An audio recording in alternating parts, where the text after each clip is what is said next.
he saved the labor girl, but she was forced to marry him after being found in his cabin. A stormy night in the Colorado mountains. A beaten girl collapses in the snow. A rugged recluse carries her to safety, never touching her honor. But when the townsfolk burst in, the church bell tolls, and the preacher declares her ruined.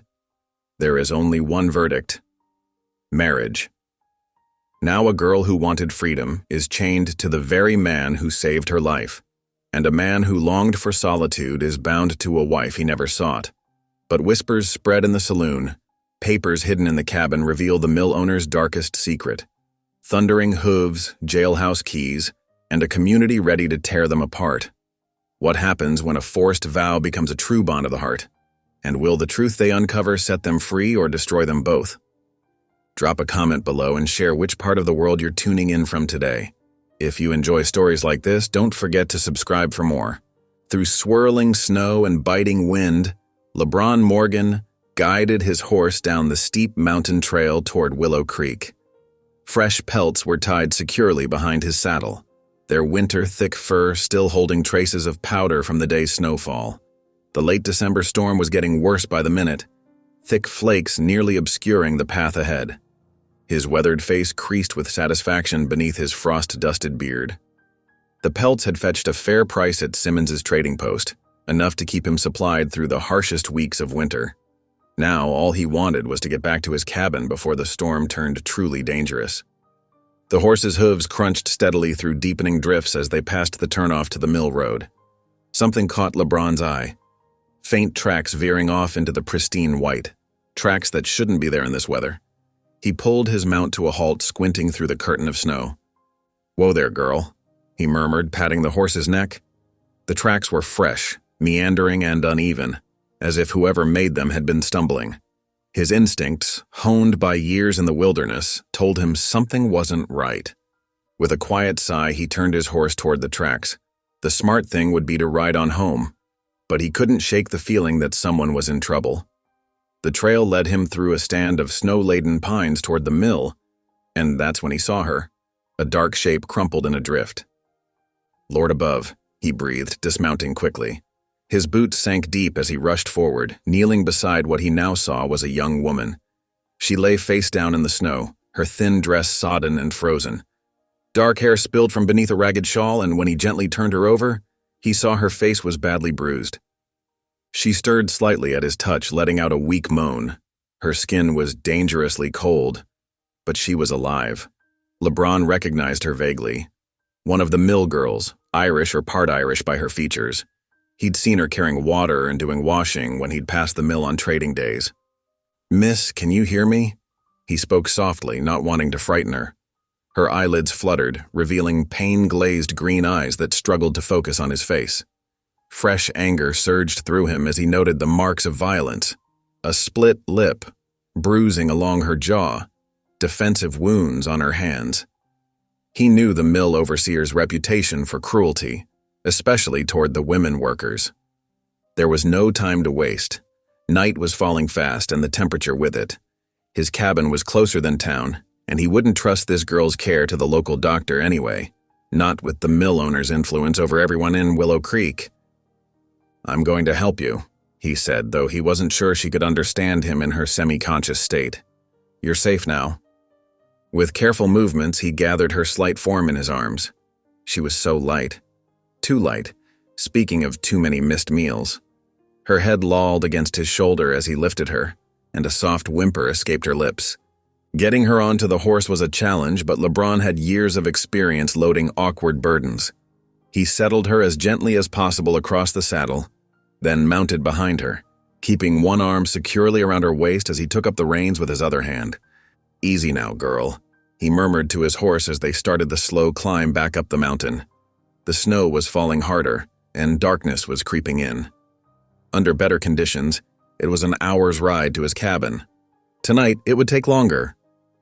The woman drifted in and out of consciousness as they rode, occasionally stirring or making small sounds of distress. LeBron kept talking quietly, more to himself than to her, offering whatever comfort he could. "Not much further now. You'll be warm soon. Just hold on a little longer." His horse picked her way carefully through the deepening snow, steam rising from her flanks. The wind had picked up, driving the snow sideways. But LeBron knew these trails by heart. Even in the growing dark, he could find his way home. Finally, the welcome sight of his cabin emerged through the storm.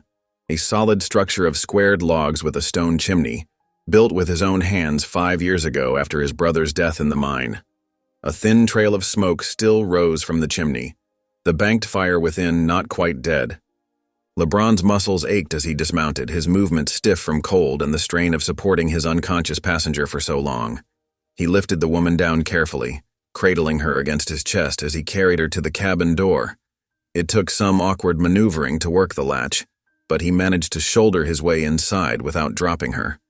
The cabin's interior was cold and dark.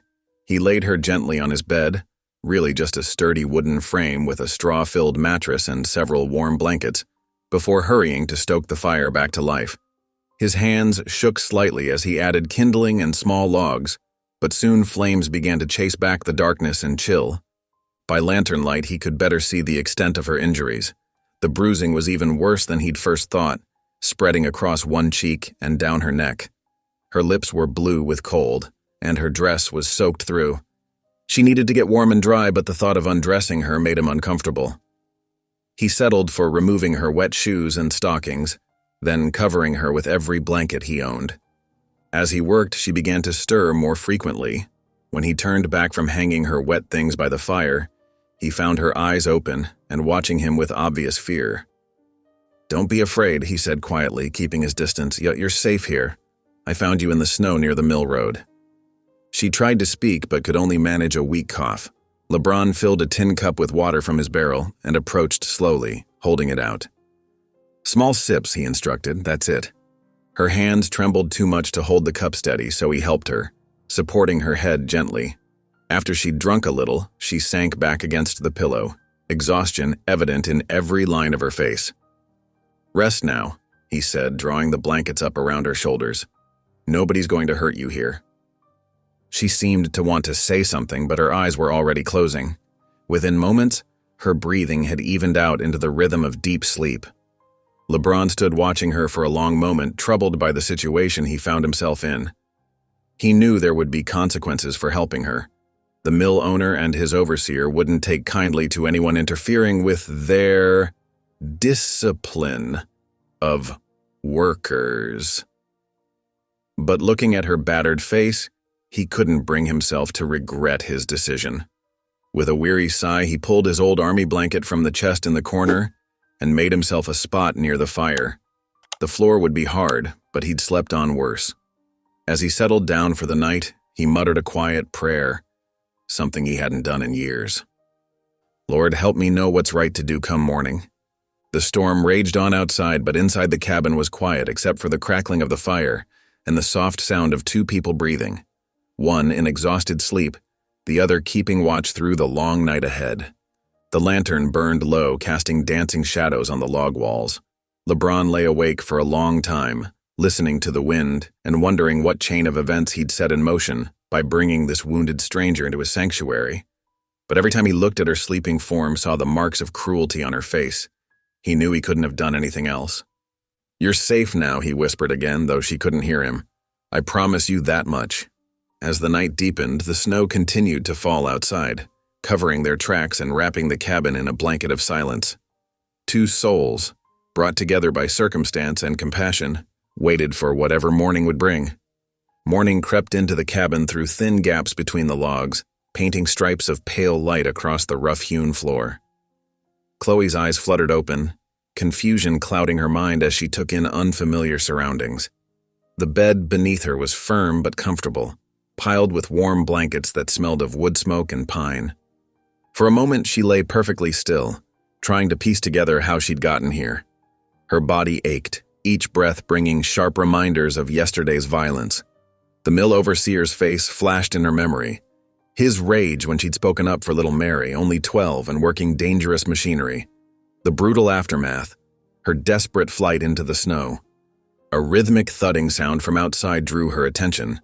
Slowly, painfully, she pushed herself up on one elbow and peered through a small window. A broad-shouldered man with a dark beard was splitting wood, his axe rising and falling in steady strokes. Each blow sent pieces of pine scattering across the snow. Fear gripped her chest. She didn't know this man, this place. The last thing she remembered was collapsing in the drifts, certain she would freeze to death. Had he found her? Brought her here? What did he want? Her heart pounded as she watched him work. Despite the morning chill, he'd stripped to his shirt sleeves. Steam rose from his shoulders with each powerful swing of the axe. There was something almost mesmerizing about his methodical movements, the quiet concentration on his weathered face. The door creaked open, and Chloe quickly lay back, pulling the blankets up to her chin. Heavy boots stamped snow onto the threshold.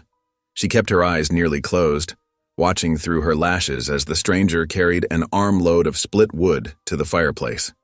He moved with surprising grace for such a large man, setting the logs down quietly as if trying not to wake her. After adding several pieces to the fire, he straightened and turned toward the bed. Chloe couldn't help but flinch when his eyes met hers. "You're awake." His voice was deep but gentle, like distant thunder. "How are you feeling?" Chloe struggled to find her voice. "And where am I? Who are you?"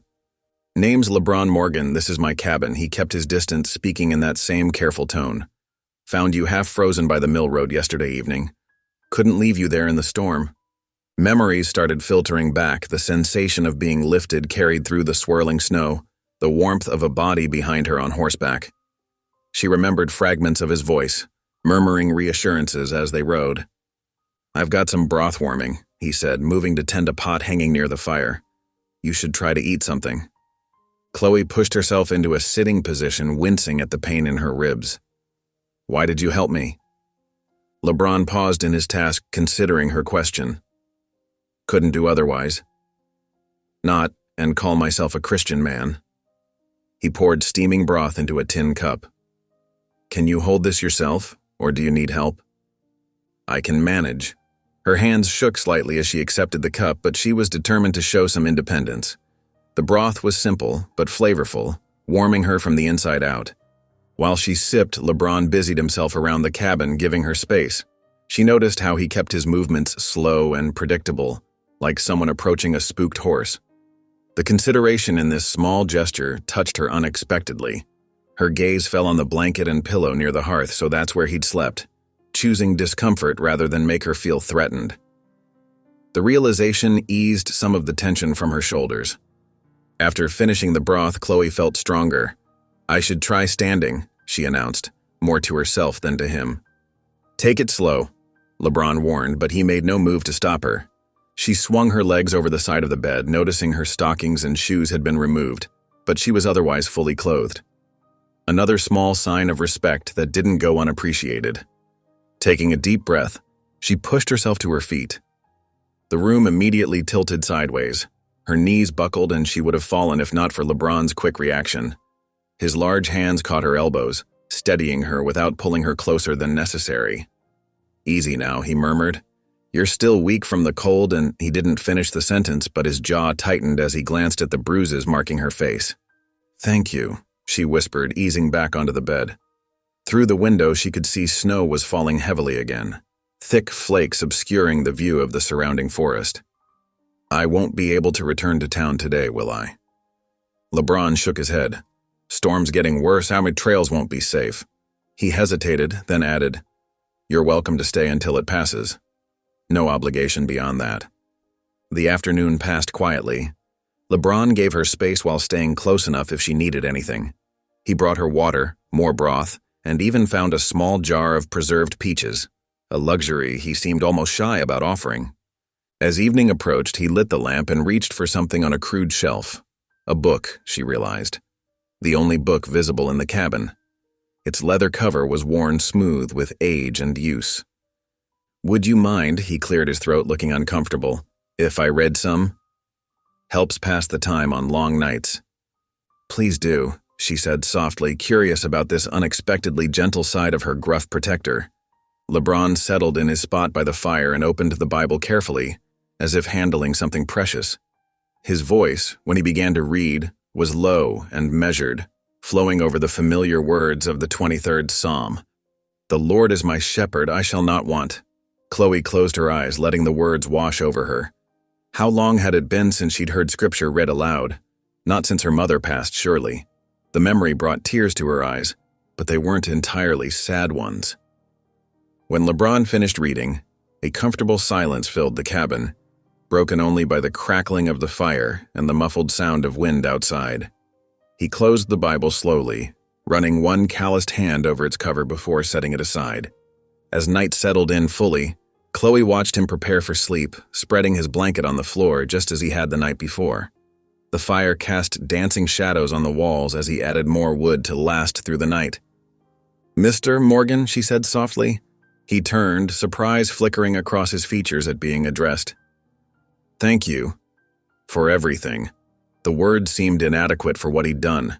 Saving her life, treating her with respect, asking nothing in return.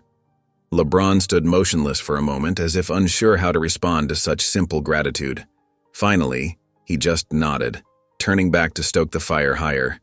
The flames leaped up, pushing back the darkness and cold for another night. Chloe settled deeper under her blankets, watching the firelight play across the ceiling. For the first time since fleeing the mill, she felt truly safe. This rough cabin, with its silent, honorable guardian, had become an unexpected sanctuary. Outside, the storm continued its relentless dance, but within these walls, a fragile trust had begun to take root. Like a tiny seed pushing through frozen ground, it held the promise of something new, something neither of them had been looking for, but perhaps both desperately needed. Morning sunlight painted golden stripes across the cabin's wooden floor. Chloe watched from the doorway as LeBron trudged through knee-deep snow toward the lean-to shelter, where his horse nickered a greeting. His breath clouded in the crisp air as he hefted a bucket of feed. Inside the cabin, she surveyed the sparse furnishings. After 2 days of rest, her strength had returned enough to move about, though her bruises still ached. The least she could do was tidy up while he tended to his morning chores. She straightened the cooking area first, arranging the few tin plates and cups neatly on their shelf. The simple task felt good, purposeful. A broom stood in the corner, and she took it up, sweeping away 2 days' worth of tracked-in snow and wood chips. Near the hearth lay LeBron's bedroll. As she folded the rough wool blanket, something solid tumbled from their folds. A miner's cap, old and dented, its leather cracked with age. The small brass lamp attached to the front was tarnished dark. Her fingers traced the initials scratched into the band. J.M. The door creaked open. LeBron stomped snow from his boots, then froze when he saw the cap in her hands. His face went still as stone. "I'm sorry," Chloe said quickly. "I found it while folding your blankets. I didn't mean to pry." He crossed the room in 3 long strides and took the cap from her, his movements careful despite his obvious agitation. "Was my brother's," he said gruffly. "James?" "Was," she echoed softly. LeBron's jaw worked. Mine collapsed 3 years back. He set the cap on a high shelf, his back to her. "That's why I left the mines, came up here instead." "I'm truly sorry," Chloe said. The words felt inadequate, but she meant them. He nodded once, shoulders tight. "Need to check my trap lines." He grabbed his coat and rifle, then paused at the door. "You'll be all right here?" "Yes, I'll finish tidying up if you don't mind."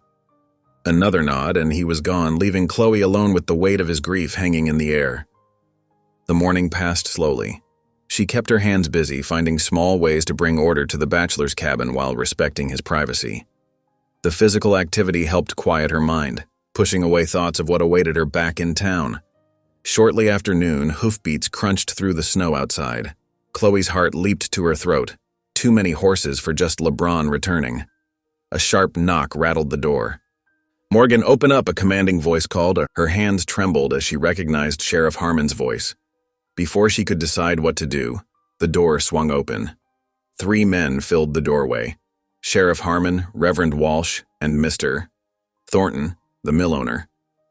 Their faces darkened at the sight of her. "Just as we suspected," Thornton said, his cultured voice dripping with disdain. "The Irish girl making herself at home in Morgan's cabin." "It's not what you think," Chloe protested, backing away. "He saved my life. I was hurt, and the storm dash." Quiet, girl, the sheriff cut her off. Where's Morgan? Checking his traps. Her voice sounded small in her own ears. Please, nothing improper has happened. Mr. Morgan has been a perfect gentleman. Reverend Walsh's stern face grew sterner. A young woman unchaperoned in a man's cabin for 2 days? The damage to your reputation is already done, Miss O'Rourke. What reputation? Thornton scoffed. She's nothing but a mill girl. Though I must say, running off with a mountain man is a new low, even for her kind. Chloe's cheeks burned. I didn't run off with anyone. I was beaten and left for dead by your overseer. Mr. Morgan found me in the snow and brought me here to save my life. A likely story, Thornton sneered. Heavy footsteps approached outside. LeBron appeared in the doorway, rifle in hand. His eyes narrowed at the scene before him. Sheriff, he said carefully. Reverend, Mr. Thornton, what brings you up the mountain? Found your tracks in the snow, Sheriff Harmon said, leading right to where the girl disappeared. Didn't take much to follow them here.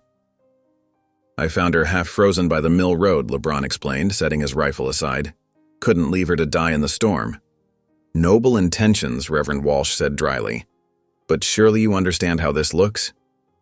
A single man, harboring an unmarried woman in his home? Nothing happened, Chloe insisted again. He slept by the fire, gave me his bed. He's been nothing but honorable. Your word hardly carries weight in this matter, Thornton dismissed her. After all, what jury would believe? Are you threatening legal action? LeBron's quiet question carried an edge. The sheriff shifted uncomfortably. Way I see it, there's only one way to handle this proper. Keep it from becoming a bigger scandal than it already is. Indeed, Reverend Walsh agreed. Marriage is the only solution that will preserve what's left of the girl's honor. What? Chloe gasped.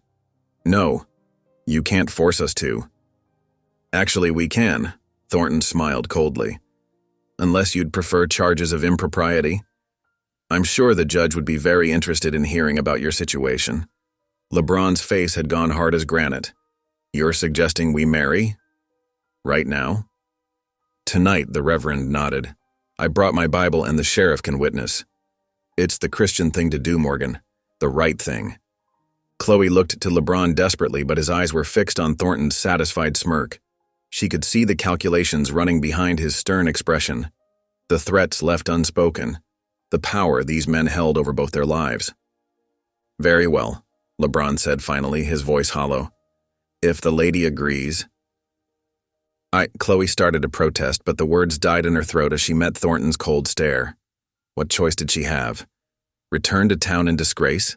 Face whatever punishment the mill owner devised? At least LeBron had shown her kindness. I agree, she whispered. The ceremony was brief and joyless. By lamplight, they stood before Reverend Walsh while he recited the familiar words. The sheriff served as witness, and Thornton watched with poorly concealed triumph. Chloe's hands shook as she repeated the vows, her voice barely above a whisper. Beside her, LeBron spoke the words clearly, but without emotion, his face set in grim lines. By the power vested in me, the Reverend intoned, I now pronounce you man and wife. There was no kiss, no celebration. The men departed quickly, leaving the newly married couple standing in awkward silence as darkness gathered outside. LeBron moved first, adding wood to the fire. I'll sleep by the hearth, same as before, he said quietly. Nothing has to change. Chloe nodded, grateful for his understanding but unable to speak past the lump in her throat.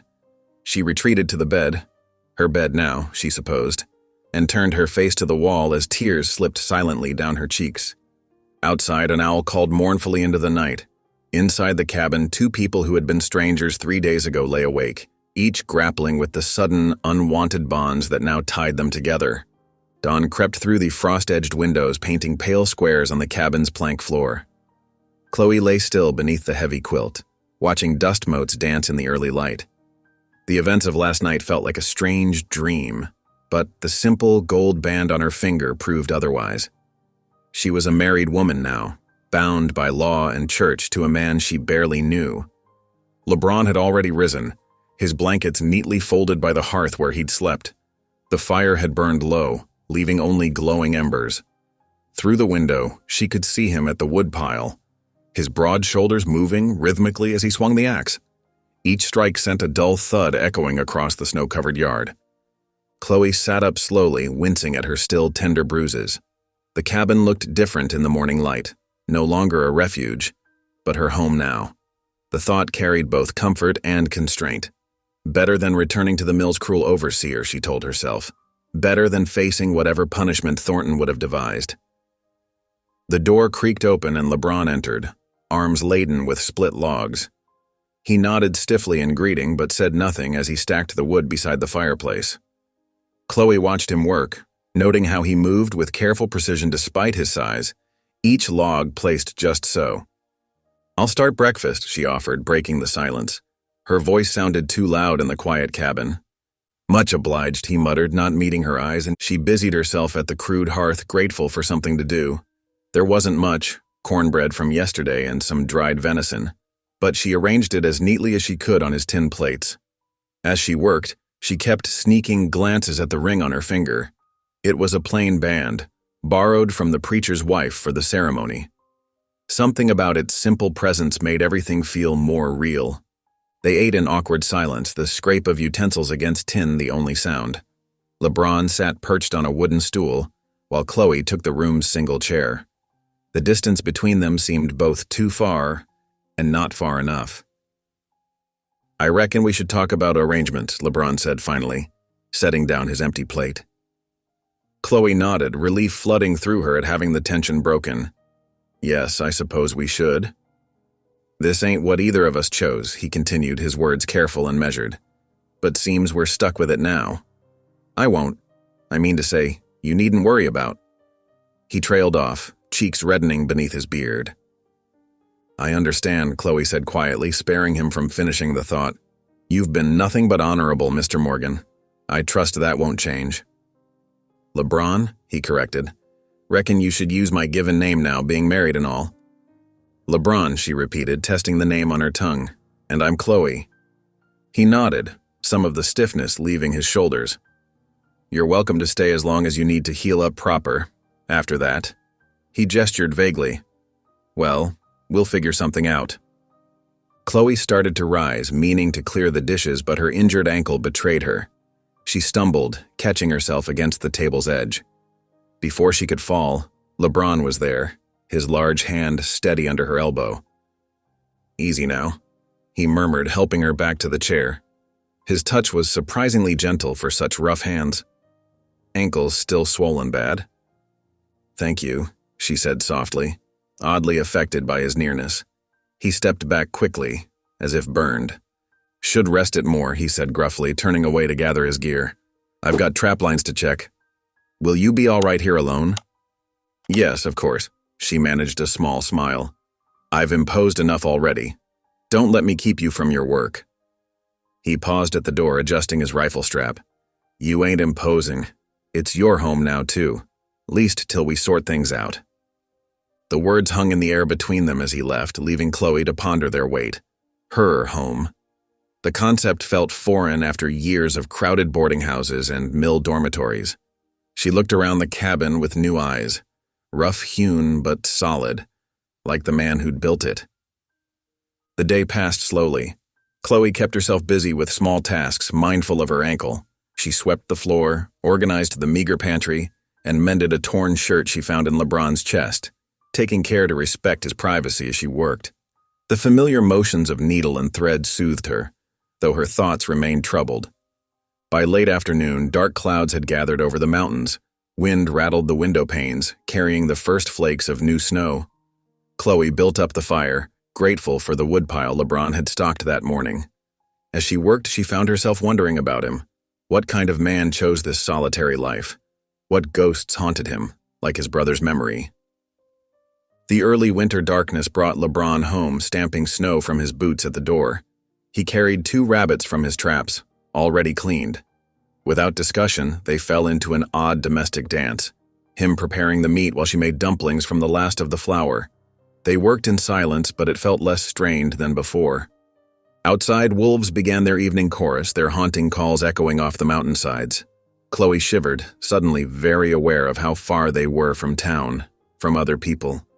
The isolation pressed in around her like a physical thing. LeBron noticed her discomfort. "They won't come near the cabin," he assured her, his voice gentle. "Just singing to each other is all." She nodded, trying to smile. "I'm not used to being so far from everything." "It takes some getting used to." He settled into his usual spot by the fire, pulling out worn leather reins that needed mending. Chloe watched him work for a while, his big hands surprisingly nimble with the small repairs. The firelight cast dancing shadows on the walls, and without conscious thought she began to hum. It was an old lullaby her mother used to sing, one of the few memories she had of the woman who died when Chloe was small. The soft melody filled the cabin, weaving between the wolf songs outside. She didn't look at LeBron, but she could feel him listening, his hands going still on the leather. When she finished, silence fell again, but it felt different now. Comfortable, almost peaceful. "That was pretty," he said finally, his voice rough with something like emotion. "Irish?" "Yes," she answered softly. "My mother's favorite." He nodded, returning to his work. But something had shifted between them, subtle as a change in the wind. They were still strangers, bound together by circumstance and others' demands. Yet in that moment, sharing the warmth of the fire and the comfort of music, they'd found a tiny fragment of connection. Later, as they prepared for sleep in their separate corners, Chloe caught LeBron watching her with an unreadable expression. When their eyes met, he quickly looked away, but not before she saw something in his face. Uncertainty, perhaps, or wonder. She understood the feeling. They were married, yet barely knew each other. Whatever grew between them, friendship, understanding, maybe someday more, would have to be built slowly, one small moment at a time. The fire burned low as night settled fully over the mountain. Chloe lay in the bed that was now hers, listening to LeBron's steady breathing from his place by the hearth. The wolves had gone quiet, leaving only the wind's whisper and the occasional pop of burning wood. Her new ring caught the fading firelight, gleaming softly. Not the marriage she'd dreamed of as a girl, but perhaps something worth building all the same. Outside, snow continued to fall, wrapping the cabin in a blanket of white silence. Inside, two people who had been strangers 3 days ago lay awake, each contemplating the strange turns of fate that had brought them here. Between them stretched a gossamer thread of connection, fragile as spider silk, yet somehow strong enough to bind. A week passed, then another. The snow continued to pile higher around LeBron Morgan's mountain cabin, turning their forced marriage into an exercise in shared survival. Each morning brought new challenges, new lessons in frontier life that Chloe had never imagined during her years at the mill. The work was constant. Chloe's hands, already rough from years of factory labor, developed new calluses. She learned to haul water from the creek, the wooden bucket growing heavier with each step through deep snow. The simple task of keeping warm required endless chopping, carrying, and stacking of wood. Even the handful of chickens LeBron kept demanded daily attention, their feed measured carefully to last through winter. At first, the endless chores felt like a punishment. Chloe's muscles ached, and her injured ankle, though healing, still troubled her. More than once, she found herself fighting back tears of frustration as she struggled with tasks that LeBron managed effortlessly. But slowly, inevitably, routines emerged. Chloe discovered satisfaction in small victories: a perfectly split log, a well-mended shirt, bread that rose just right in the crude oven. She learned to read the weather and the way smoke rose from the chimney, and to judge time by the sun's movement across the cabin's single window. One crisp morning, LeBron found her studying the snares he'd shown her how to set. His demonstration had been gruff but patient, those big hands moving with surprising delicacy as he showed her how to bend the wire and set the trigger. "Ain't likely to catch much yet," he said, watching her work. "Takes practice to get the placement right." Chloe didn't respond, focusing on adjusting the wire just so. Her fingers, numb with cold, fumbled slightly, but she refused to give up. LeBron's eyebrows rose slightly, but he said nothing more. The next morning, Chloe rose before dawn. Her ankle had finally healed enough for her to move quietly, and she slipped out while LeBron still slept by the banked fire. The air bit at her face as she checked the snares. her breath forming white clouds in the gray light. The first 2 snares were empty, but at the third she found success, a plump rabbit, caught clean and quick. Her hands shook slightly as she dealt with the creature as LeBron had taught her, but pride warmed her chest as she carried it back to the cabin. LeBron was up when she returned, stoking the fire. He turned at her entrance, and Chloe held up her prize with trembling fingers. For a moment, he just stared. Then his mouth curved in that rare half-smile that transformed his whole face. "Well done," he said simply, but the warmth in his voice made Chloe's cheeks flush with pleasure. They worked together to prepare the rabbit, LeBron's sure movements guiding her when she hesitated. By the time they finished, the cabin smelled of herbs and cooking meat, and something else had shifted between them. A new respect, perhaps, or understanding. The days settled into a pattern. They worked separately during daylight hours, coming together at mealtimes and in the evenings. Chloe noticed how LeBron would take out his worn Bible each night, turning to the Psalms with careful reverence. His voice, usually so gruff, softened as he read the ancient words of praise and lament. One evening, as snow fell heavily outside, Chloe found herself speaking. "My mother used to read those same passages," she said quietly, "before she died, when I was small. She said they were like letters from God, meant to comfort us in hard times." LeBron looked up, surprised by this voluntary sharing of her past. "Your ma sounds like she was a wise woman." She was. Chloe's fingers twisted in her apron. "After she passed, I had to work in the mill. The overseers."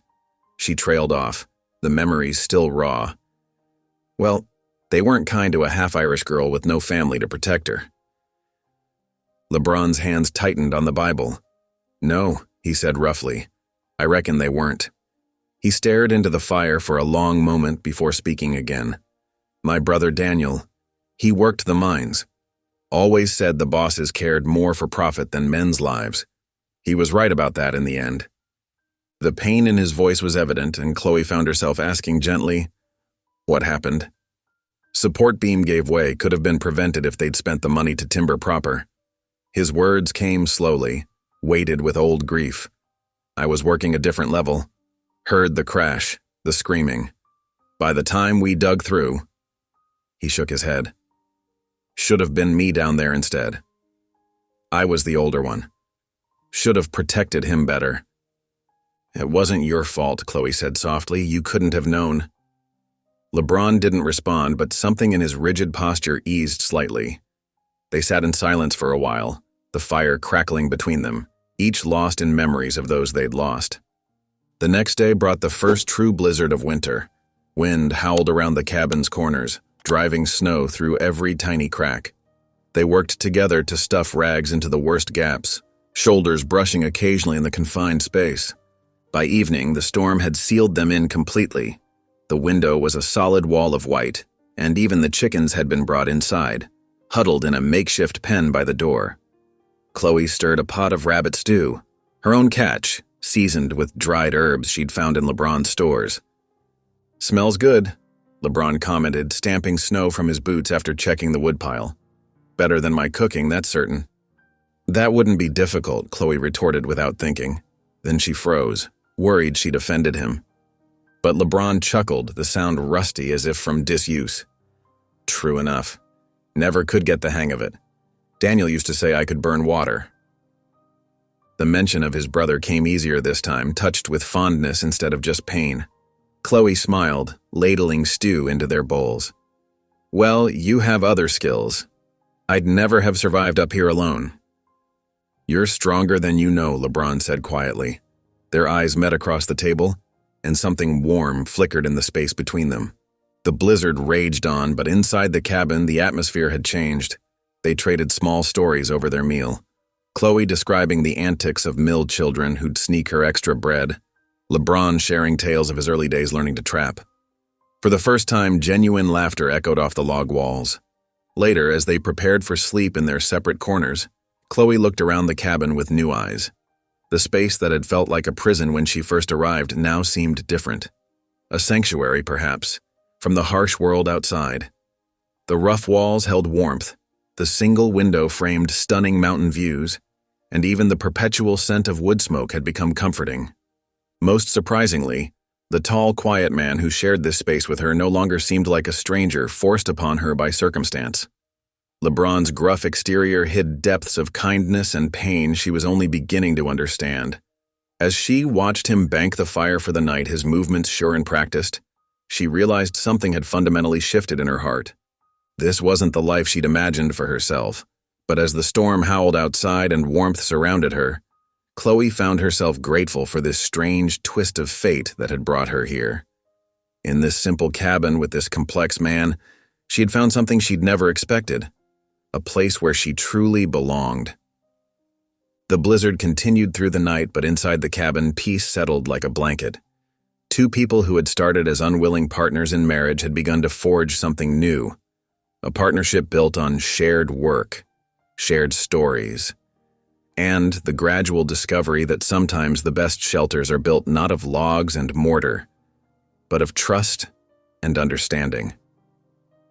The blizzard showed no signs of weakening as dawn broke the next day. Wind whistled through the cabin's chinks despite their efforts to plug the gaps, and snow continued to pile against the windows in thick drifts. Chloe sat cross-legged by the fire, a pile of LeBron's worn socks in her lap. Her needle flashed in the firelight as she darned hole after hole, humming an old Irish tune her mother had taught her. Across the room, LeBron worked at his small table, his large hands surprisingly delicate as they fashioned wire into snares. The familiar melody caught his attention, and his eyes lifted briefly to watch Chloe as she worked. Neither spoke, but the silence between them had grown comfortable like a well-worn quilt. When her fingers needed a rest from mending, Chloe watched LeBron turn his attention to carving.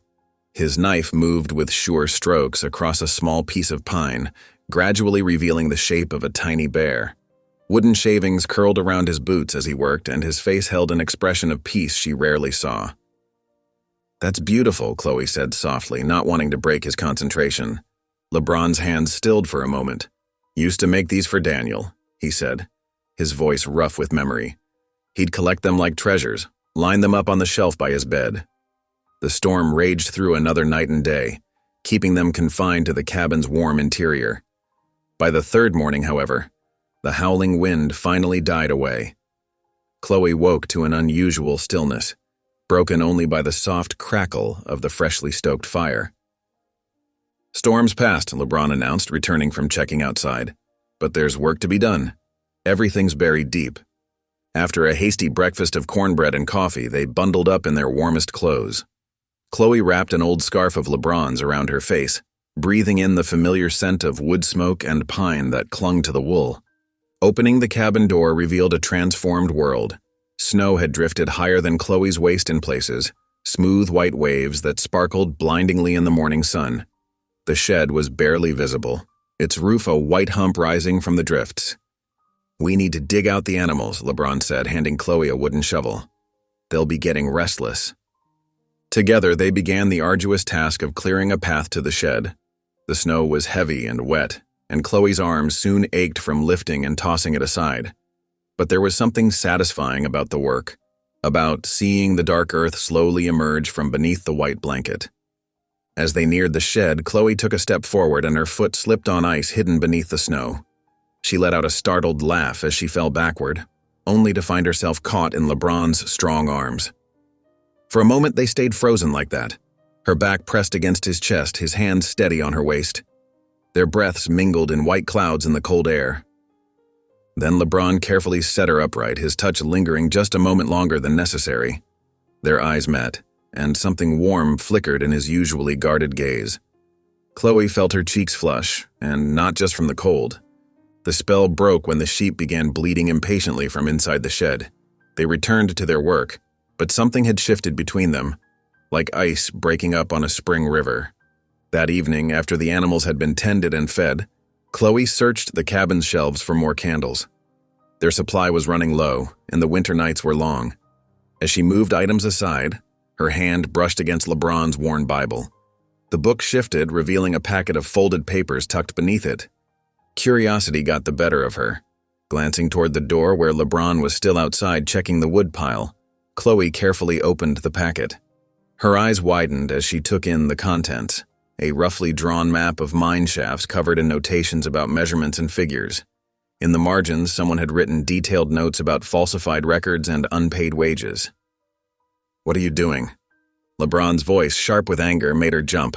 He stood in the doorway, his expression dark as a thundercloud. "I'm sorry," Chloe said quickly. "I was looking for candles and found these by accident. These numbers, they're proof the mill owner was cheating the miners, aren't they?" LeBron crossed the room in 2 long strides and snatched the papers from her hands. But as quickly as his anger had flared, it seemed to drain away, leaving him looking tired and old. He said quietly, sinking into his chair by the fire. Daniel discovered it. He was good with numbers, always keeping track in his head. Noticed the wage calculations didn't match the ore measurements. Started writing it all down. Collecting evidence. Chloe sat down across from him, her heart beating fast. The collapse, it wasn't just an accident, was it? LeBron's hands clenched around the papers. They cut corners everywhere they could. Cheap support beams, old timbers. Daniel knew it wasn't safe. He was going to speak up, show these papers to the mining inspector. His voice grew rough. The collapse happened 2 days before the inspector was due to arrive. "My father died in that same collapse," Chloe said softly. LeBron's head snapped up, his eyes meeting hers. "I was just a girl. After he died, there was no one left to protect me. That's why I had to work at the mill." Understanding passed between them like a current. Their separate threads of grief and loss were suddenly woven together, creating a stronger cord. "I've kept these papers safe," LeBron said, smoothing them carefully, telling myself someday I'd find a way to use them, to get justice for Daniel and all the others. But I'm just one man. The mill owner has money influence. Who'd believe the word of a mountain man against him? "I would," Chloe said firmly. "And I'm not the only one. There are others in town who lost family in that collapse, who've suffered under the mill owner's greed. Together, we might be strong enough to make people listen." LeBron studied her face for a long moment. The firelight caught the determination in her eyes, the strength that hardship had forged in her.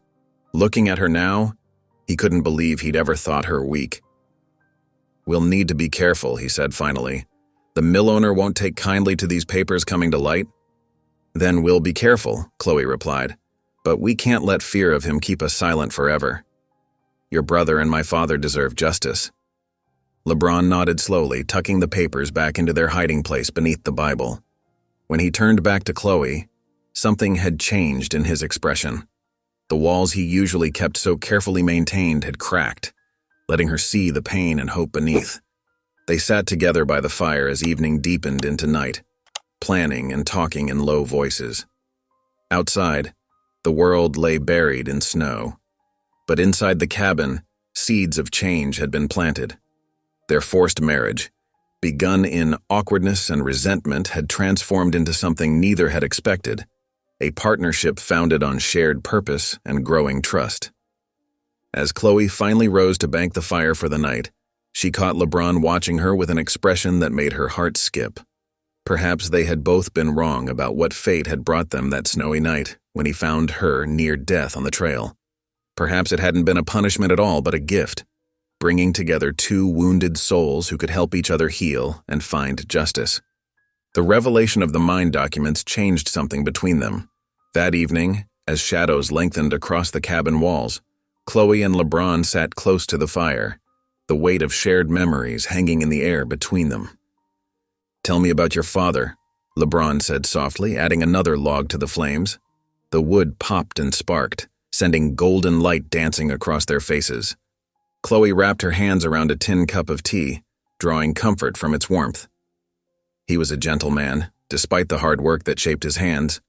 Every evening, no matter how tired he was, he'd sing me Irish lullabies." She smiled at the memory. "He had the worst singing voice, but I didn't care." "Daniel was like that too, always humming while he worked," LeBron said, his voice rough with emotion. "Even down in those dark tunnels, he'd whistle to keep the other miners' spirits up." "How old was he?" Chloe asked. 22. LeBron's hands clenched. Just a boy, really. Too young to die in the dark. My father was 43, Chloe said. I was 12 when it happened. I remember waiting at home that day, watching the street. Usually I could hear the miners singing as they walked home, but that evening there was only silence. Then, the church bells started ringing. LeBron nodded, understanding in his eyes. I was checking trap lines when I heard those bells. By the time I reached town, they'd already pulled Daniel's body from the shaft. His voice cracked. I should have been there. Should have listened when he tried to tell me about the bad timbers. You couldn't have known, Chloe said gently. She reached out, touching his arm. But you can do something now. These documents, they're proof of what happened. The sheriff needs to see them. LeBron shook his head sharply. Sheriff Harmon? He's in Thornton's pocket just like the rest of them. The mill owner makes sure everyone important in town owes him favors or fears him enough to stay quiet. But surely with evidence means nothing when the law itself is corrupt, LeBron cut in. I've watched Thornton's influence grow for years. He owns the general store, the saloon, half the grazing rights in the valley. Even the preacher won't speak against him, not after Thornton donated that fancy new bell to the church. Chloe set down her cup, frustration rising in her voice. So we do nothing? Let him keep profiting from death while families starve. You don't understand how dangerous— I understand perfectly well, her eyes flashed. I've lived under his power, remember? Worked in his mill, felt the overseer's stick when I wasn't fast enough. Being quiet, being afraid, that's what lets men like him win. The fire crackled in the silence that followed. LeBron studied her face, seeing not just anger there, but courage. The same courage Daniel had shown, writing down those damning numbers even knowing the risk. You're right, he said finally. But if we're going to do this, we need to be prepared. Thornton won't take kindly to threats against his power. The next morning dawned clear and cold. After breakfast, LeBron took down an old single-action revolver from its peg on the wall. The metal was worn but well-oiled, speaking of careful maintenance. First rule, he said, checking the cylinder was empty before handing it to Chloe. Always treat it like it's loaded, even when you know it's not. Chloe took the weapon carefully, surprised by its weight. The grip felt alien in her hand, yet there was something reassuring about its solid presence. Second rule, keep your finger off the trigger until you're ready to shoot. LeBron positioned himself behind her, adjusting her stance. Square your shoulders, both eyes open. They spent the morning practicing with empty chambers, LeBron teaching her the rhythm of cocking and firing. His hands were gentle as they corrected her grip, his voice patient as he explained each step. By afternoon, they moved to loading and unloading, then finally to live ammunition. Chloe lined up the sights on a tin can perched on a fence post 50 feet away. She took a deep breath, squeezed the trigger smoothly as LeBron had taught her. The report echoed off the mountains, and the can went spinning into the snow. Good shot, LeBron said, approval warming his voice. You've got steady hands. My mother was a seamstress before she died, Chloe said, carefully lowering the hammer. She always said steady hands were a woman's best tool. That evening, as they shared a simple supper of bread and beans, their conversation drifted to lighter things. The tension of the morning's arguments had eased, replaced by comfortable companionship.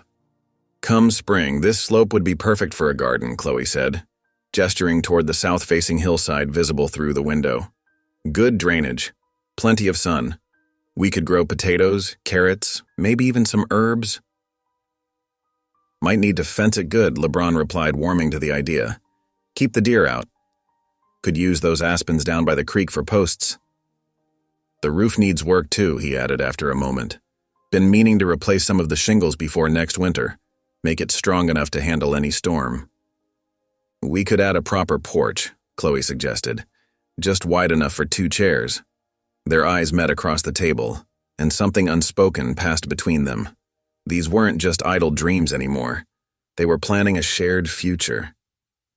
As LeBron poured them both more tea, his hand brushed hers. Neither pulled away immediately. The touch lingered, gentle as a promise. The lamplight caught the simple gold band on Chloe's finger, and for the first time it didn't feel like a burden. But even as hope bloomed in the mountain cabin, darkness gathered in town. In parlors and bar rooms, tongues wagged with gossip about the forced marriage. Some claimed LeBron had compromised Chloe's virtue. Others whispered that she'd trapped him deliberately. The stories grew with each telling, poisonous as weeds. In his fine house on the hill, mill owner Thornton sat in his study, a glass of expensive whiskey in his hand. Sheriff Harmon stood before his desk, hat in hand, relating the latest rumors about the mountain man and his new bride. "Keep watching them," Thornton ordered, his voice cold as the snow outside. That Morgan boy was too close to his brother's nonsense about the mine records. If he starts stirring up trouble now— He left the threat unfinished, but the sheriff understood. Back in the cabin, unaware of the gathering storm, Chloe and LeBron sat close by the fire. She hummed one of her father's old songs while he whittled a piece of pine. Their shoulders touched, comfortable in the shared warmth. Outside, stars wheeled above the snow-covered peaks, and the future stretched before them like an unwritten page. The late February sun worked its magic on the deep snow, softening the drifts that had kept them isolated for weeks.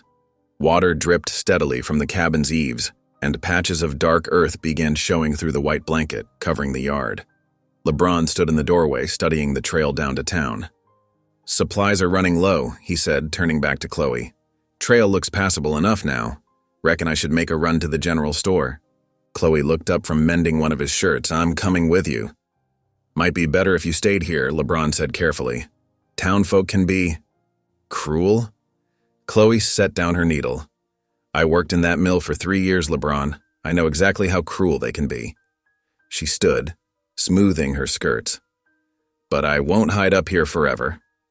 I'm your wife now, even if it wasn't our choice." "Let them stare." LeBron studied her face, seeing the determination there. Finally, he nodded. "All right, but stay close." They saddled up within the hour, Chloe riding double behind LeBron. The horse picked its way carefully down the snowy trail, hooves crunching through patches of ice.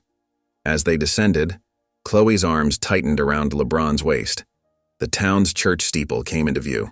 Then the scattered buildings of Willow Creek spread out below them. The main street was a mess of half-frozen mud and slush. As they rode past the livery stable, heads turned. A group of women standing outside the millinery shop fell silent, their eyes following Chloe. One whispered behind her hand to another, who shook her head in obvious disapproval. Chloe sat straighter, though her cheeks burned. She could feel the weight of every stare, hear the whispers that followed them down the street.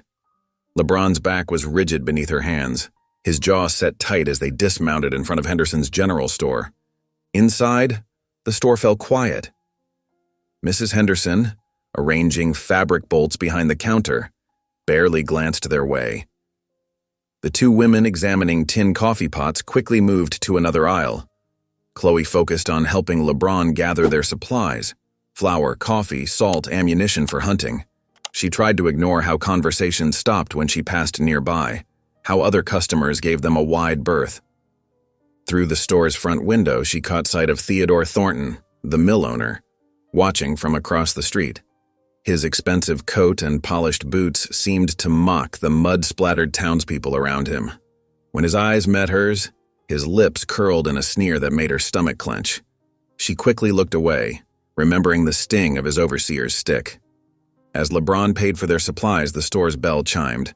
Miss Sarah Whitaker, the town's schoolmarm, entered, shaking snow from her shawl. Unlike the others, she smiled warmly at Chloe.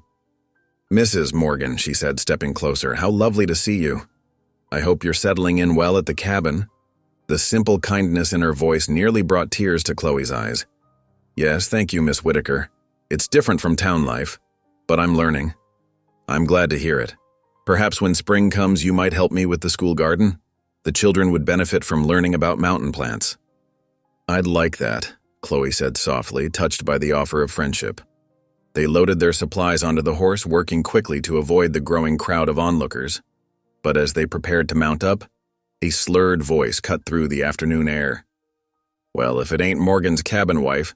A drunk miner stumbled from the saloon, whiskey bottle in hand. His face was weather-beaten, his clothes stained with coal dust. "Hear tell she spread her—" LeBron's hands clenched into fists. He turned, taking a step toward the drunk, but Chloe grabbed his arm. "Don't," she whispered urgently. "He's not worth it." For a moment, LeBron's muscles remained taut under her fingers. Then slowly, deliberately, he relaxed. Without a word, he helped Chloe onto the horse, then swung up behind her.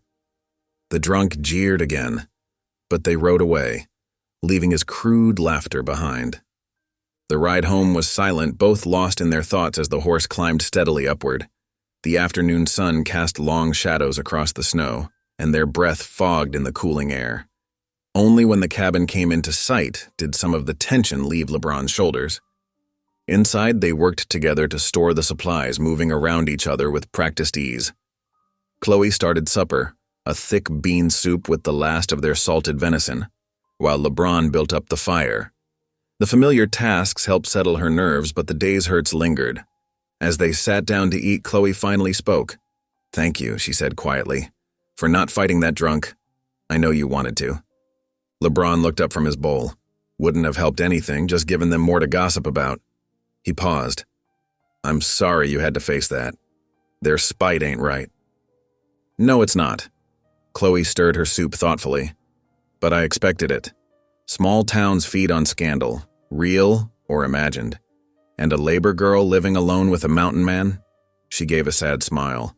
"That's better gossip than they've had in years." "You ain't just a labor girl," LeBron said firmly. "And what happened wasn't your fault." "Mine neither, truth be told. They forced this marriage on us both." "They did," Chloe agreed. "But maybe—" She hesitated, then continued softly. "Maybe it wasn't the worst thing that could have happened." Their eyes met across the table and something warm passed between them. Before either could speak again, a gust of wind moaned around the cabin's corners, making the windows rattle. The sound carried a warning of storms to come, both natural and human. LeBron rose to add more wood to the fire. "Wind's picking up. Might get more snow tonight." Chloe nodded, but her thoughts were still in town, remembering Thornton's cold eyes and the whispers that had followed them. She could feel trouble gathering like storm clouds on the horizon. The relative peace they'd found in their forced marriage wouldn't last, not with so many forces aligned against them. They finished their meal in comfortable silence, each drawing strength from the other's presence. Outside, the wind continued to rise, carrying the promise of change. But for now, within the cabin's walls, they had created their own small sanctuary against the world's cruelty. The evening passed quietly as they settled into their routine. LeBron cleaned his rifle while Chloe darned socks by lamplight. The wind's mournful song accompanied them, but they paid it little mind. They had weathered storms before. Together, they would weather whatever came next. 2 days after their trip to town, morning sunlight streamed through the cabin windows. The air held a hint of spring warmth, though patches of snow still dotted the ground. Chloe stood at the rough wooden table, her sleeves rolled up as she kneaded bread dough with practiced movements. The familiar work soothed her, though worry still gnawed at her thoughts after their encounter in town. Through the window, she watched LeBron walking toward the barn, axe slung over his shoulder. He had been quiet since their return, spending extra time checking the property's boundaries and keeping his rifle closer than usual. The sound of splitting wood echoed across the yard as he began his morning chores. Chloe hummed softly, working the dough with steady hands. The recipe was one of the few things she had from her mother, a simple mixture of flour, water, and salt that somehow always tasted of home. As she shaped the loaf, she thought about how different her life had become. The cabin that had first felt like a prison now offered safety, and the man she had been forced to marry. A sharp cry split the morning quiet, and Chloe's head snapped up. Through the window, she saw several dark figures surrounding LeBron near the woodpile. Her heart stopped as she watched him crumple under a heavy blow. "No!" The scream tore from her throat as she ran for the door. Her hands shook so badly she could barely work the latch. "Leave him alone!" She burst onto the porch, her apron still dusted with flour. 4 men in dark masks circled LeBron's fallen form. One raised a club for another strike. "Stop!" Chloe screamed again, racing down the steps. "Help! Somebody help!" The masked men turned at her cries. The largest one gestured sharply, and they scattered like crows, disappearing into the trees. Their horses' hoofbeats faded quickly, leaving only the sound of Chloe's ragged breathing and LeBron's pained groans. LeBron. She fell to her knees beside him, hands hovering over his bloodied form. Oh Lord, please. He was conscious but dazed, blood streaming from a gash above his eye. His left arm was wrapped protectively around his ribs, and angry bruises were already forming on his face. I need to. Get inside, he managed through gritted teeth. Lean on me, Chloe said, helping him sit up. He swayed dangerously and she steadied him with trembling hands. Easy now. Small steps. Together they made their way to the cabin, LeBron's breathing harsh and uneven. By the time they reached the bed, his face had gone gray with pain. Chloe helped him lie back, then rushed to gather supplies, clean cloths, water, her sewing kit, and the bottle of whiskey they kept for medicinal purposes. This is going to hurt, she warned, dabbing at the cut above his eye. Blood had matted his hair and beard, making her stomach turn, but her hands remained steady as she cleaned the wound, remembering how he had once tended her injuries with the same care. Thornton, LeBron muttered as she worked, has to be sending a message. The mill owner? Chloe's fingers stilled. Because of the papers? The evidence about the mine? LeBron nodded slightly, then winced. Probably saw us in town. Wanted to remind me what happens to folks who cross him. We need to tell the sheriff, Chloe insisted, threading her needle. This is attempted murder.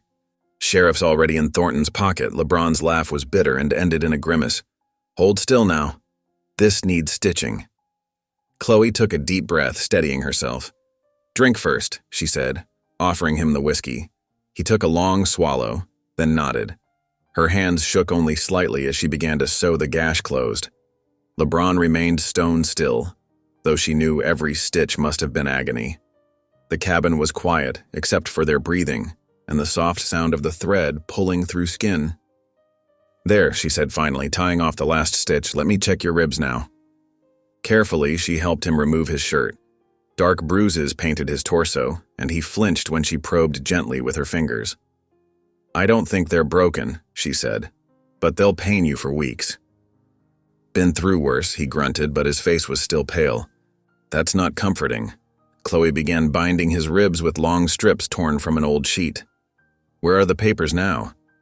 Hidden under the floorboards by the hearth. His eyes met hers. But I need to move them. Somewhere deeper. You need to rest, she insisted, finishing the bandaging. The papers can wait until... No. He started to sit up, then fell back with a groan. If they come back, need to protect the evidence. Only thing that might bring justice someday. Chloe bit her lip, then nodded. Tell me where to hide them. You're in no shape to be moving around. For a moment, he studied her face, then slowly, he described a hollow space behind the chimney stones, accessible only by removing a specific brick. Chloe followed his instructions, retrieving the packet of documents and securing them in their new hiding place. There, she said, replacing the brick carefully. No one will find them there. LeBron had been watching her with feverish eyes. Thank you, he said softly, for everything. Rest now, she replied, bringing him water and willow bark tea for the pain. I'll keep watch. As afternoon faded to evening, Chloe moved quietly around the cabin, stoking the fire and preparing a simple supper. Every few minutes, her eyes went to LeBron's sleeping form, watching the rise and fall of his chest. Each breath seemed to catch slightly, evidence of his injured ribs, but at least he was resting. She pulled her chair close to the fire, wrapping herself in a blanket against the growing chill. Outside, an owl called, making her jump. Every shadow seemed to hold threat now, every sound a warning. She found herself straining to hear hoofbeats, wondering if the masked men would return. The fire crackled, casting dancing light across LeBron's face. In sleep, the lines of pain eased somewhat, making him look younger. Chloe studied him, remembering how he had found her that snowy night, carrying her to safety without question. How he had given up his bed, slept on the floor, treated her with quiet respect even when others forced them to marry. How he had taught her to survive in these mountains, sharing his skills and his home without complaint.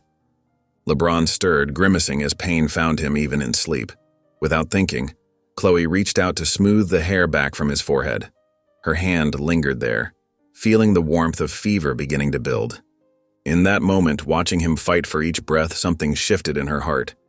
The thought of losing him, this man who had become her protector, her teacher, her friend, made her chest ache fiercely. She could no longer imagine life without his quiet strength, his rare half-smiles, his steadfast presence. "I'll protect you," she whispered, her voice barely audible above the fire's snap. "As you protected me. Whatever comes, we'll face it together." Her hands trembled as she wet a cloth and laid it across his brow, but her resolve was iron strong. She had survived the mill's cruelty through determination and faith. Now she would use that same strength to stand beside her husband, not because their vows were forced, but because her heart had chosen him. Through the long night, Chloe kept her vigil. She tended LeBron's fever, changed his bandages, and prayed softly in the firelight. When dawn finally broke, painting the cabin walls with pale gold, she was still awake, watching over him with a fierce devotion. They had survived the first attack, but Chloe knew with grim certainty that it would not be the last. Thornton and his men would come again, seeking the evidence that could destroy them. When they did, they would find more than a helpless labor girl and a solitary mountain man. They would find a united front forged not by forced vows but by something far stronger: trust, respect, and now, love. Dawn light crept through the cabin windows, finding Chloe already awake and moving. Her muscles ached from the previous day's work, but there was no time to rest. The livestock needed feeding, water needed hauling, and LeBron still lay fevered in bed. She pulled on her worn boots and wrapped herself in LeBron's spare coat, far too large but warm against the morning chill. Outside, frost sparkled on bare branches, beautiful but treacherous. The water in the horse trough had frozen overnight, requiring her to break the ice with a stick before the animals could drink. "Easy there," she murmured to the nervous mare as she filled the feed trough. The horse's breath came out in white puffs, matching Chloe's own. She stroked its velvet nose, remembering how LeBron had taught her the proper way to approach without startling the creature. The chicken coop came next, then hauling water from the creek. Each trip made her arms tremble, but she gritted her teeth and pressed on. The heavy buckets left red marks on her palms, yet she felt a fierce pride in her growing strength. This was honest work, unlike the degrading labor at the mill. By mid-morning, sweat dampened her hair despite the cold. She paused to catch her breath, leaning against the cabin wall. Through the window, she could see LeBron's still form on the bed. His fever had broken yesterday, but weakness still held him in its grip. A crash from inside sent her running. She burst through the door to find LeBron half fallen beside the bed, trying to push himself upright with trembling arms. "What do you think you're doing?" She rushed to his side, worry making her voice sharp. "Heard you, working out there." His face was gray with pain and effort. "Can't let you do everything alone." "You'll do me no good by hurting yourself worse." Chloe slipped her shoulder under his arm, supporting his weight. "Come on now, back to bed." He tried to resist, but his strength failed him. Together, they managed to get him settled again, though the effort left him breathing hard, one hand pressed to his bandaged ribs. "I hate this," he muttered, frustration clear in his voice. "Being useless."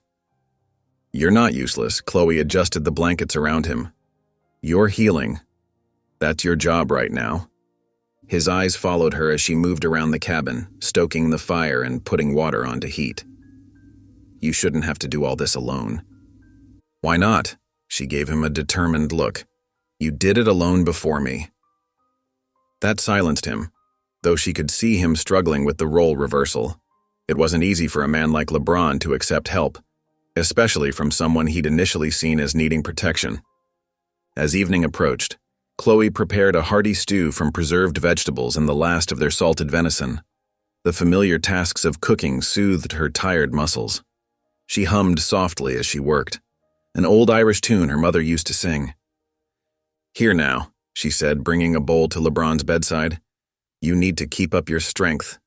He accepted the bowl with his good hand, and she noticed how his fingers trembled slightly. "Much obliged," he said quietly. "For everything." Something in his tone made her pause. "What do you mean?" "I reckon."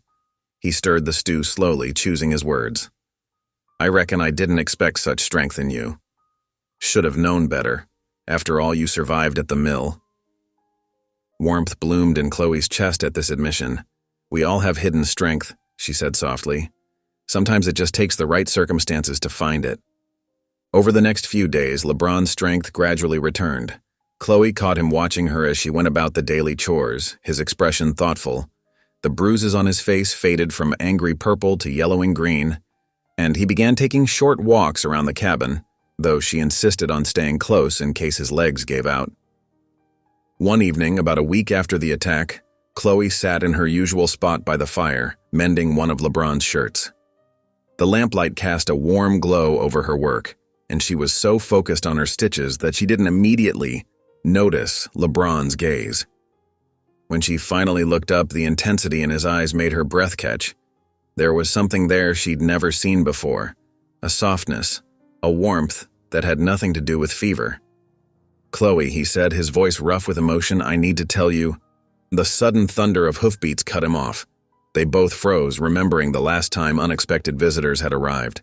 Chloe's hands tightened on the shirt she was mending as heavy boots approached the door. Without knocking, the door burst open. Deputy Marshal Wilson stood in the doorway, snow dusting his shoulders and badge gleaming in the lamplight. Behind him, 2 other men waited, hands hovering near their weapons. "LeBron Morgan," the deputy announced formally, pulling a paper from his coat. "I have here a warrant for your arrest." "What?" Chloe jumped to her feet, the mending falling forgotten to the floor.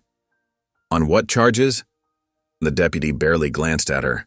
Abduction and coercion of one Chloe O'Rourke, now falsely claiming to be his wife. "That's ridiculous," Chloe stepped between the deputy and LeBron. "He saved my life. I'm here of my own free will." "Step aside, miss." The deputy's tone was patronizing. "We know you've been intimidated into protecting him. The mill owner reported your disappearance, and evidence suggests Morgan forced you into this arrangement." LeBron had risen slowly from his chair, one hand still pressed to his healing ribs. "There's been no coercion," he said quietly. "We were married by the preacher himself."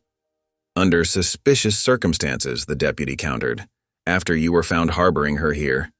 The complaint suggests you took advantage of her vulnerable position to force her compliance." "No." Chloe's voice rose with desperation. "That's not what happened. The mill owner, he's the one who—" "Miss O'Rourke," the deputy cut her off. "You're clearly not in a position to speak freely. Please step aside." One of the men behind the deputy moved forward, reaching for his shackles. LeBron's muscles tensed, but Chloe saw him consciously relax them. He wouldn't fight, couldn't fight, in his weakened state, and violence would only make things worse. "It's all right, Chloe," he said softly. His eyes met hers, full of regret and something deeper that made her heart ache. "Let them do their job." "But you're innocent." She felt tears threatening and fought them back. "You can barely stand? You're still healing." "Miss, move aside," the deputy ordered, more firmly this time. When she didn't immediately comply, he nodded to his men. One of them stepped forward and physically moved her away from LeBron, ignoring her struggles. The sound of shackles closing around LeBron's wrists seemed unnaturally loud in the cabin. He didn't resist as they bound him, though Chloe could see the pain on his face when they jostled his injured ribs. "Please," she begged, turning to the deputy. "At least wait until morning. He's not well enough to travel at night in this cold." "The jail's not far," the deputy replied dismissively, "and we have orders to bring him in immediately." They led LeBron out into the snowy darkness. Chloe followed as far as the doorway, watching helplessly as they helped him mount a horse, his movements stiff with pain. The deputy attached a lead rope to LeBron's horse, ensuring he couldn't bolt. Just before they rode away, LeBron turned in the saddle to look back at her. Their eyes met across the lamplight spilling from the doorway. In that moment, all the words they hadn't spoken hung in the air between them. Gratitude, trust, and something more precious that had been growing unacknowledged. Then the deputy tugged the lead rope and they were moving away into the darkness. Chloe stood in the doorway long after the sound of hoofbeats had faded, her heart torn between rage at the injustice and fear for LeBron's safety. The cabin felt impossibly empty when she finally went back inside. Her half-finished mending still lay where it had fallen, and LeBron's chair sat vacant by the fire. She picked up his blanket, still warm from his body, and pressed it to her face. "I won't let them do this," she whispered into the wool. "I won't let them take you from me." The fire crackled in response, casting shadows on the walls of their home, the home they had made together, first through necessity and then through choice. Now its warmth seemed to mock her with its emptiness, while somewhere in the snowy night, LeBron rode toward a jail cell, wounded and alone. Dawn broke cold and clear over the mountain peaks. Chloe saddled LeBron's bay mare with trembling hands, her determination stronger than her fear. She'd barely slept, spending the night gathering what little money they had and planning her approach. The ride into Willow Creek felt longer than ever before. Frost crackled under the horse's hooves, and her breath clouded in the morning air. As she approached the town, the church bell tolled 7 times, its sound hollow in the winter stillness. Main Street was already stirring with early risers. Chloe felt their stares as she rode past, some curious, others openly hostile. Outside the general store, 2 women whispered behind their hands, their eyes following her progress. The sheriff's office sat at the end of the street, its weathered boards and iron bars a stark reminder of her mission. Chloe dismounted, legs shaky from the cold ride, and tied the mare to the hitching post. Taking a deep breath, she straightened her shawl and pushed open the heavy door.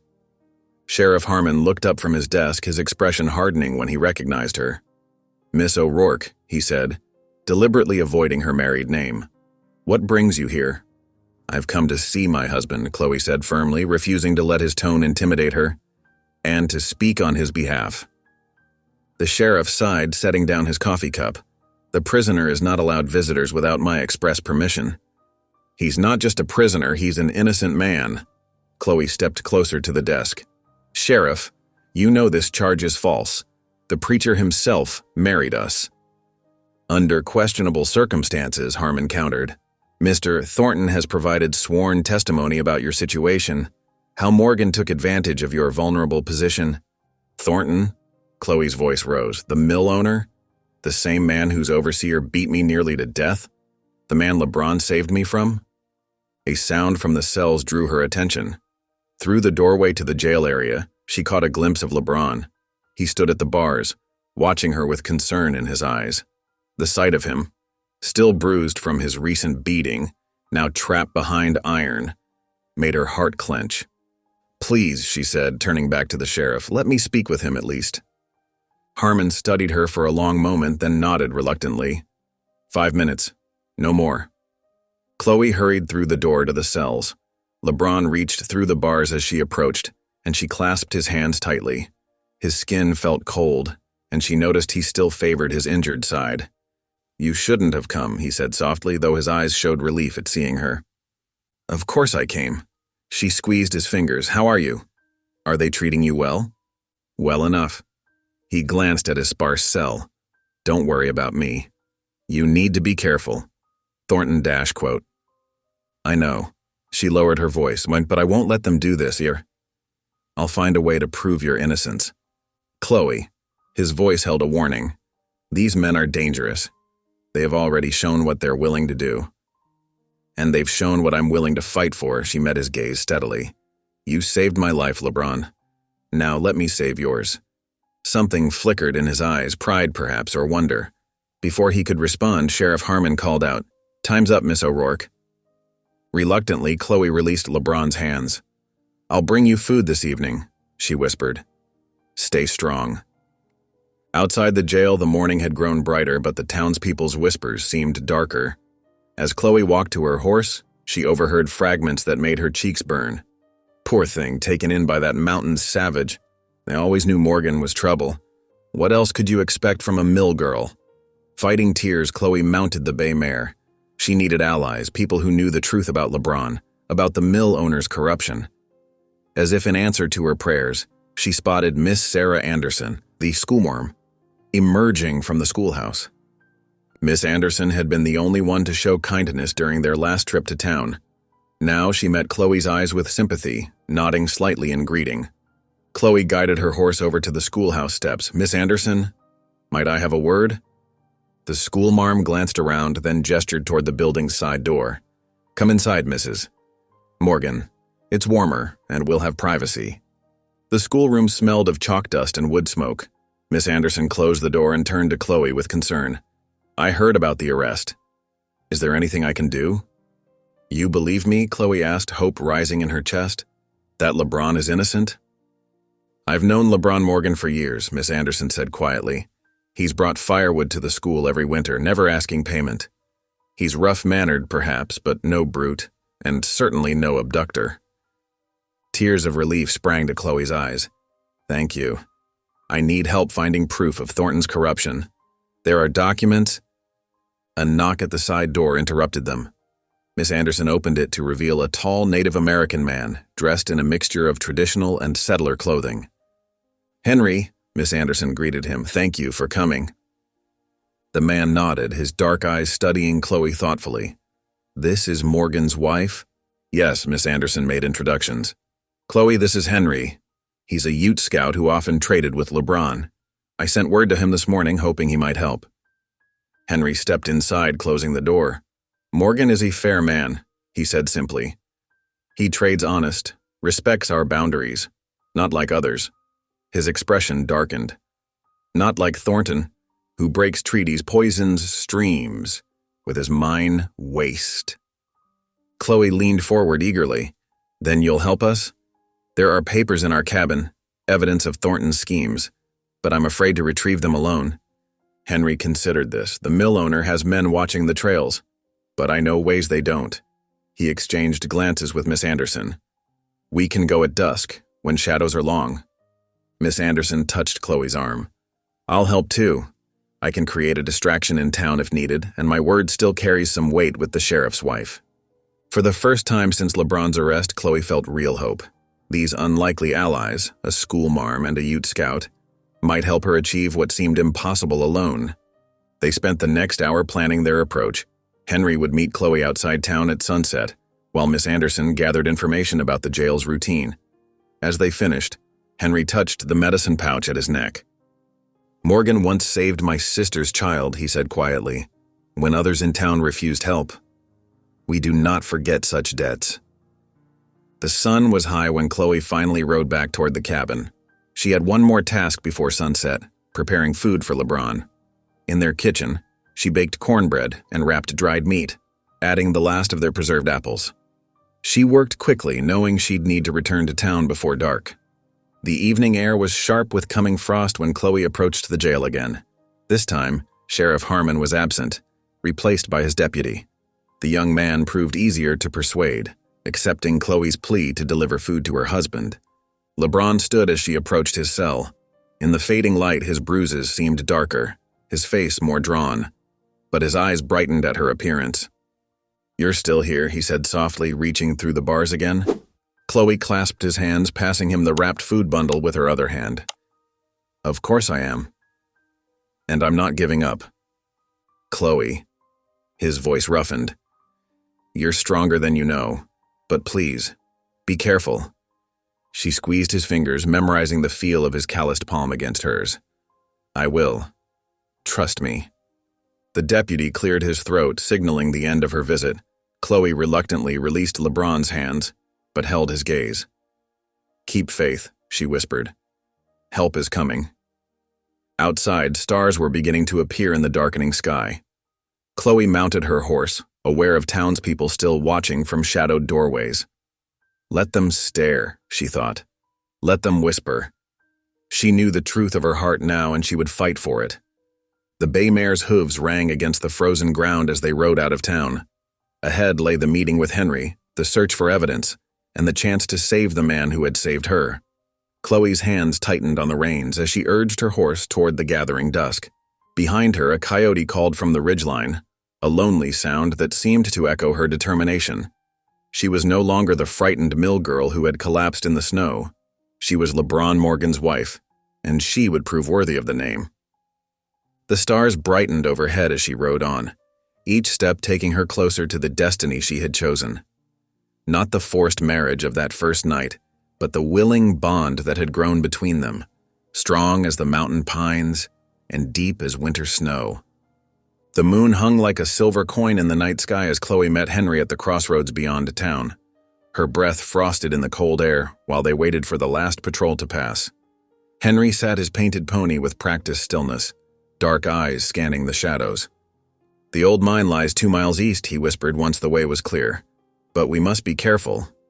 Thornton's men sometimes watch there." Chloe nodded, pulling her shawl tighter. The weight of LeBron's revolver pressed against her hip, hidden beneath her skirts. She prayed they wouldn't need it. They rode in silence, their horses' hooves muffled by patches of lingering snow. The abandoned mine entrance loomed ahead like a wound in the mountainside. Weathered support beams framed the dark opening, and rusted rail tracks disappeared into blackness. Henry dismounted first, tethering his pony to a skeletal oak. "I will check for watchers," he said, melting into the shadows. Chloe waited, heart pounding. This was where her father had died 6 years ago, crushed beneath tons of rock, where LeBron's brother met the same fate. The thought of entering made her hands tremble, but she forced down her fear. LeBron needed her to be strong. Henry returned like a ghost. "The way is clear, but we must hurry. The support beams look worse than before." They lit their lanterns and approached the mine's mouth. Cold air breathed out from the darkness, carrying the musty scent of wet earth and rotting timber. Chloe hesitated at the threshold, touching the crude cross carved into the entrance post. "Your father?" Henry asked softly. "Yes." Chloe traced the worn wood. "And LeBron's brother, too. Neither body was recovered." Henry touched his medicine pouch. "Then their spirits may still walk here. We should ask their blessing." He spoke quiet words in Ute, then added in English, "We seek justice for their deaths. May they guide our path." Inside, their lantern light caught gleams of fool's gold in the walls. Water dripped somewhere in the darkness. Their footsteps echoed oddly, making Chloe jump at shadows. 20 yards in, Henry stopped abruptly. "Look." He raised his lantern, illuminating the ceiling supports. "These beams, see how they're cut too thin? Good pine costs money. Thornton used cheap wood instead." Chloe examined the rotting timbers. Even to her untrained eye, they seemed dangerously inadequate. The whole ceiling could have collapsed at any time. "It did." Henry's voice was grim. "Your men died because of greed." They pressed deeper into the mine, passing abandoned tools and rusted equipment. Every creak of timber made Chloe's heart race. At a junction of 2 tunnels, Henry knelt to study marks on the walls. "This was the collapse site," he said quietly. "The debris was cleared, but signs remain." Chloe swallowed hard, imagining her father's final moments. Had he known the ceiling was failing? Had he called out for help? A glint of metal caught her eye. Half buried under fallen rock lay a battered strongbox, its lock broken.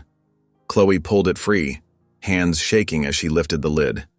Inside lay a wealth of papers, ledgers, receipts, inspection reports. She held her lantern closer, scanning the cramped handwriting. "Henry, look at this. Payment records showing half the promised wages. Safety reports marked past, when clearly nothing was fixed. And all of them signed by Thornton himself." A distant rumble made them both freeze, dust sifted down from above. "The tunnel is unstable," Henry warned. "We must leave now." They hurried toward the entrance, Chloe clutching the precious documents. Another rumble shook loose small stones. The lantern light wavered. Henry grabbed her arm, pulling her faster. "Run!" They burst out of the mine as a thunderous crash echoed behind them. A cloud of dust billowed from the entrance.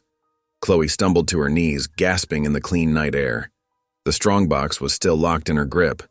Henry helped her up, his usual stoic expression shaken.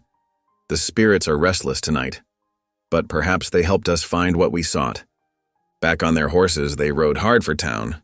The moon had set by the time they reached the sheriff's office, leaving the streets in darkness. A lamp still burned inside.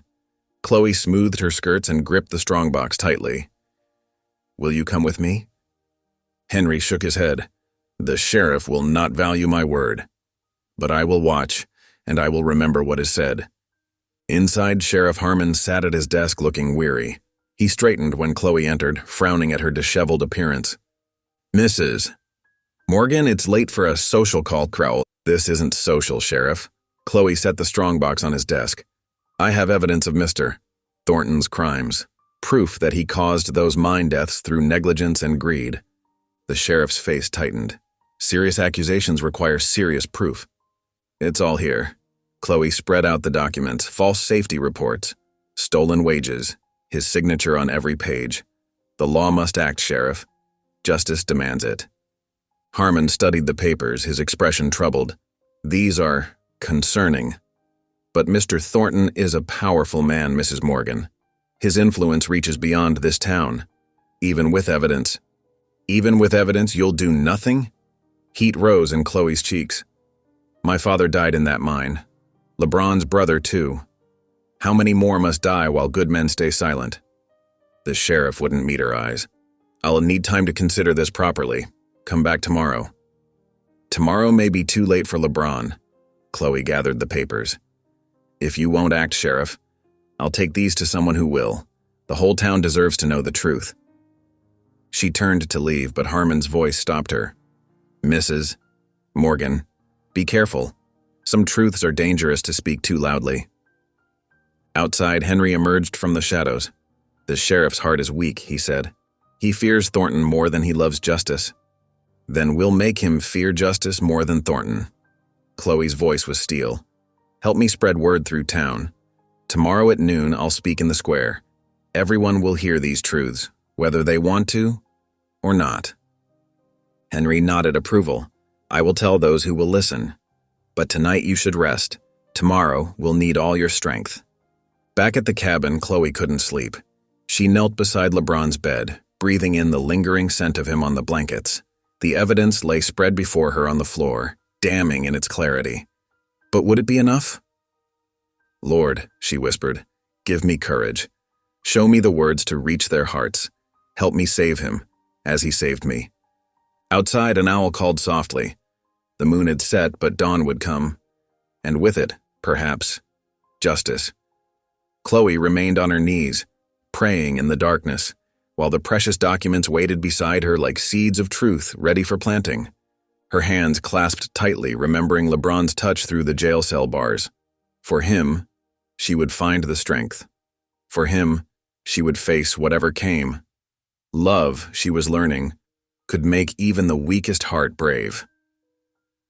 The night deepened toward dawn while Chloe kept her vigil, preparing herself for the battle ahead. Tomorrow would test her courage, but tonight she drew strength from prayer and the memory of LeBron's faith in her. Whatever happened in the town square, she would not face it alone. The church bells tolled across Willow Creek that Sunday morning. Chloe stood before her mirror, smoothing her simple brown dress. Her hands trembled as she pinned up her hair, but her eyes were steady with purpose. The church pews creaked with the weight of the entire town as she walked down the center aisle. Whispers followed her path. Up front, Reverend Miller paused in his sermon, while Sheriff Harmon and Mr. Thornton exchanged smug glances from their prominent seats. Chloe's boots echoed on the wooden floor as she approached the pulpit.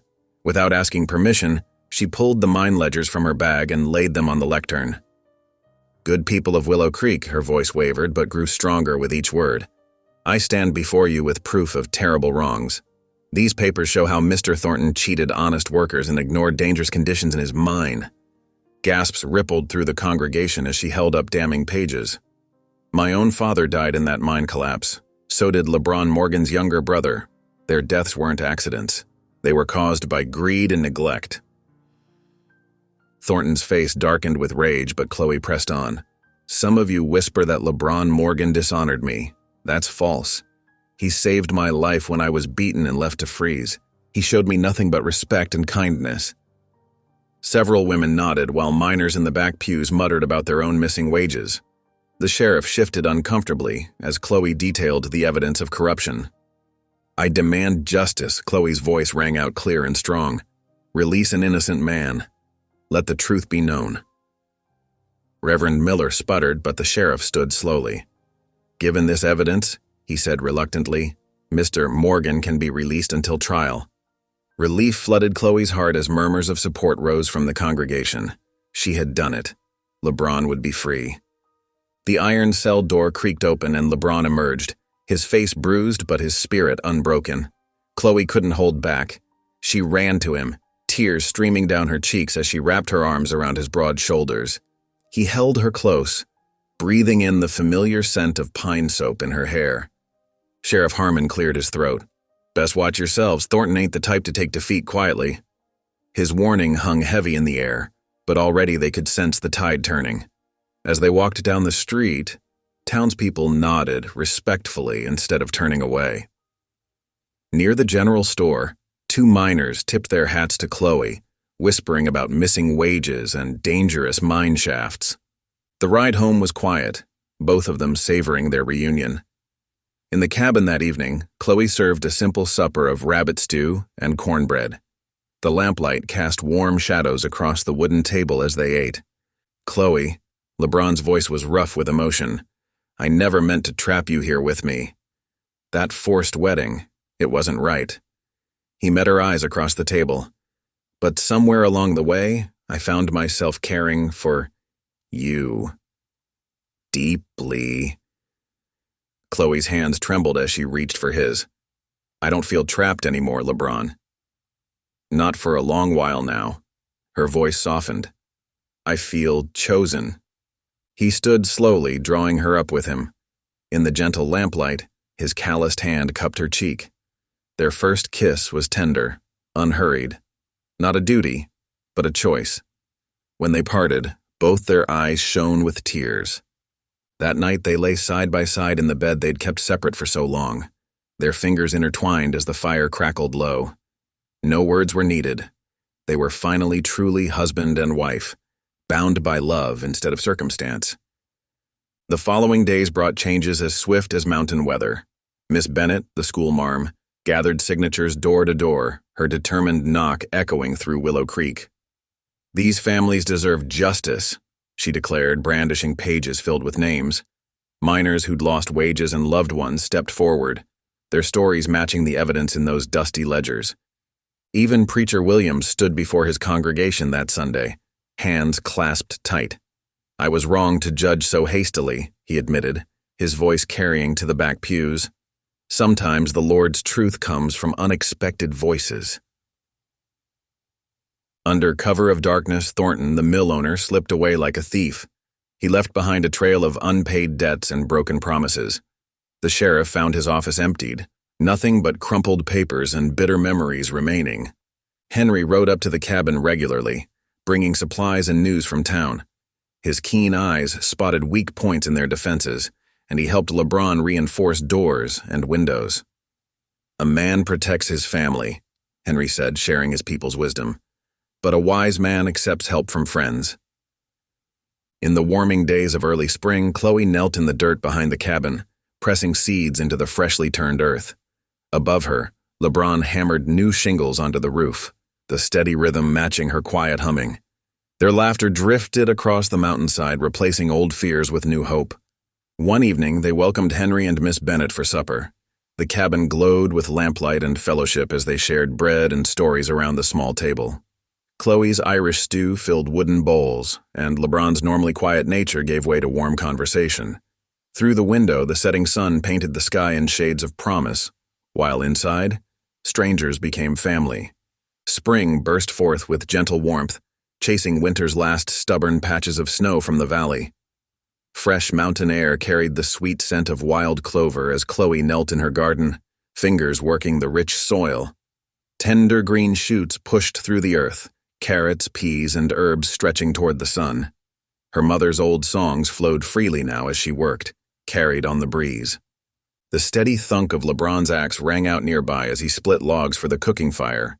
He paused often to watch her, still marveling at how naturally she belonged here. The cabin grounds had sprung to life under her care. Chickens scratched contentedly in their pen while a newborn calf wobbled beside its mother, adding their voices to the symphony of their mountain home. As evening painted the sky in brilliant streaks of purple and gold, they settled onto the rough-hewn porch bench together. Chloe nestled against LeBron's shoulder, breathing in the familiar scent of leather and pine that clung to his shirt. "Who would have thought," she whispered, "that night in the snow would lead to this? The Lord surely had his plan." LeBron's arm tightened around her. "I figured I deserved to be alone after losing my brother. Reckoned solitude was my punishment." His voice grew soft. "But God had mercy instead. brought you to show me different. So, together they bowed their heads, offering quiet thanks for the path that led them here. Their whispered prayers mingled with the evening chorus of crickets and distant coyotes. Inside the cabin, lamplight spilled golden through the windows, transforming what had once been LeBron's lonely shelter into a true home. Here, forced vows had bloomed into chosen love. Here, justice and mercy had conquered bitterness. Here, two wounded hearts had found healing together under heaven's watchful eye. Thank you for listening. Stories connect us in the most unexpected ways. If you felt that spark today, make sure you're subscribed. I share a new one daily, and the next might change your day.